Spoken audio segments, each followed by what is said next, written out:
Ancestors and the Dunmer. Ghosts walk among them. The departed spirits of the Dunmeri, and perhaps those of all races, persist after death. The knowledge and power of departed ancestors benefits the bloodlines of Dunmeri houses.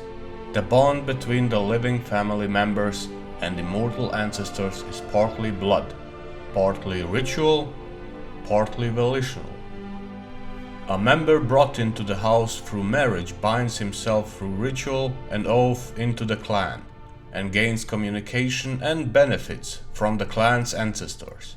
However, his access to the ancestors is less than his offspring, and he retains some access to the ancestors of his own bloodline.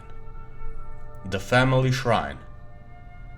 Each resident has a family shrine. In poorer homes, it may be no more than a hearth or alcove where family relics are displayed and venerated. In wealthy homes, a room is set aside for the use of the ancestors. This shrine is called the Waiting Door and represents the door to oblivion. Here the family members pay their respects to their ancestors through sacrifice and prayer, through oaths sworn upon duties, and through reports of the affairs of the family.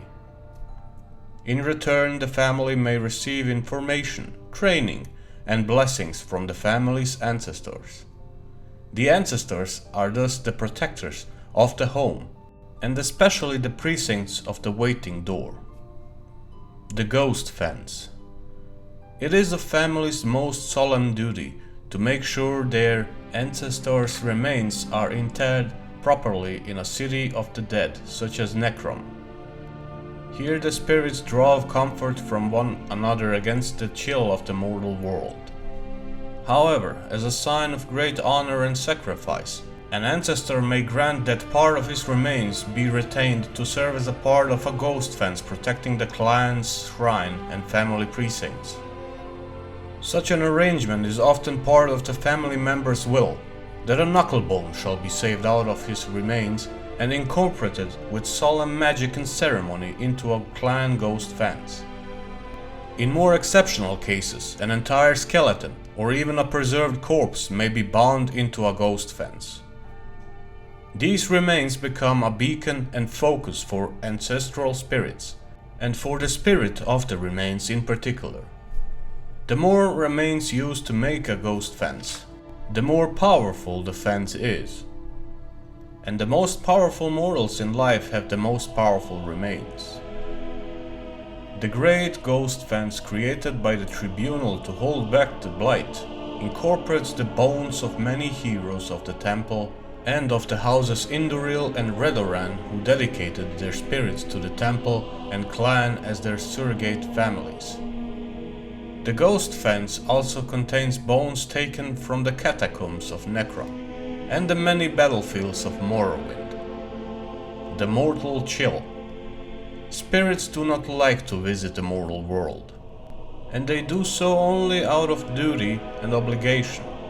Spirits tell us that the other world is more pleasant, or at least more comfortable for spirits, than our real world, which is cold, bitter, and full of pain and loss. Mad spirits. Spirits that are forced to remain in our world against their will may become mad spirits or ghosts.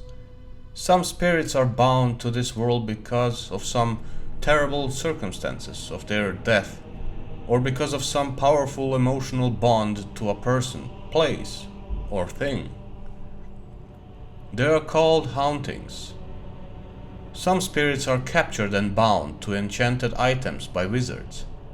If the binding is involuntary, the spirit usually goes mad. A willing spirit may or may not retain its sanity, depending on the strength of the spirit and the wisdom of the enchanter. Some spirits are bound against their will to protect family shrines.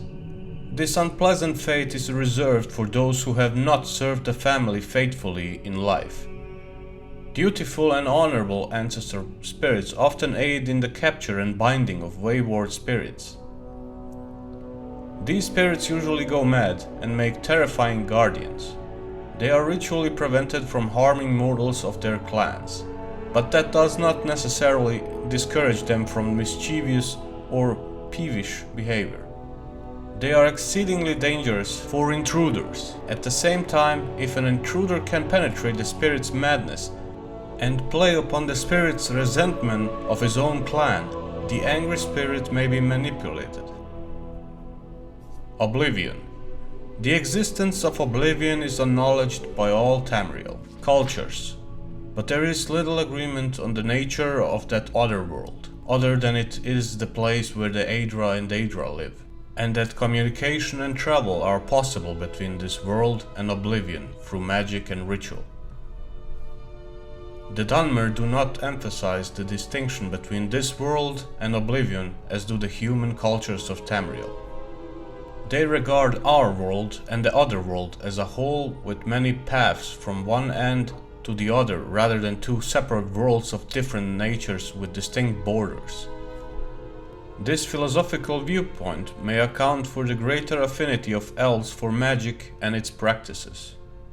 Foreign views of Dunmeri ancestor worship and spirit magic. The Altmeri and Bosmeri cultures also venerate their ancestors, but only by respecting the orderly and blissful passage of these spirits from this world to the next.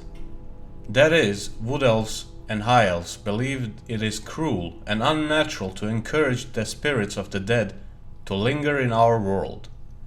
Even more grotesque and repugnant is the display of the bodily remains of ancestors in ghost fences and ash pits.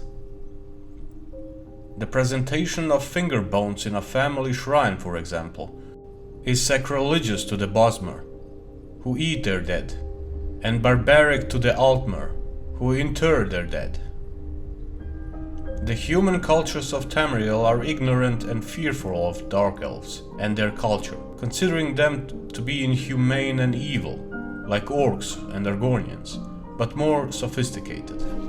The human population of Tamriel associate Dunmeri ancestor worship and spirit magic with necromancy. In fact, this association of the Dark Elves with necromancy is at least partly responsible for the dark reputation of Dunmer throughout Tamriel. This is generally an ignorant misconception, for necromancy outside the acceptable clan rituals is a most abhorrent abomination in the eyes of the Dunmer. The Dark Elves would never think of practicing sorcerer's necromancy upon any Dark Elf or upon the remains of any elf.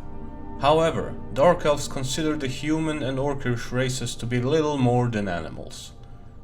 There is no injunction against necromancy upon such remains, or on the remains of any animal, bird or insect. The imperial policy officially recognizes the practices of Dunmeri ancestor veneration and spirit magic as a religion, and protects their freedom to pursue such practices so long as they do not threaten the security of the empire. Privately, most imperial officers and traders believe Dark Elf ancestor worship and displays of remains are barbaric or even necromantic. Telvanni necromancy. The Telvanni are adept masters of necromancy.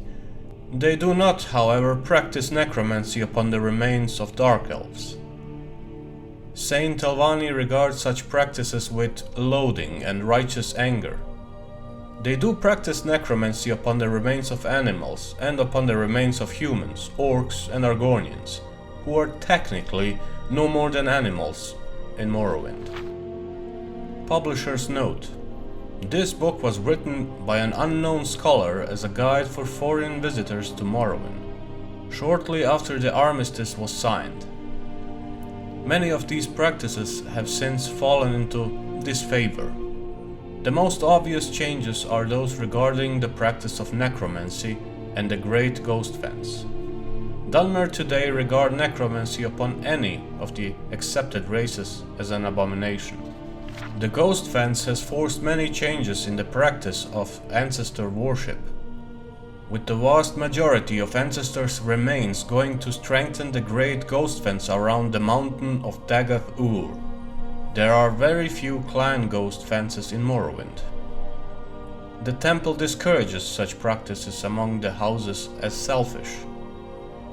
The upkeep of family tombs and private waiting doors has also fallen into disfavor, as very few remains have been buried in these tombs and shrines since the armistice.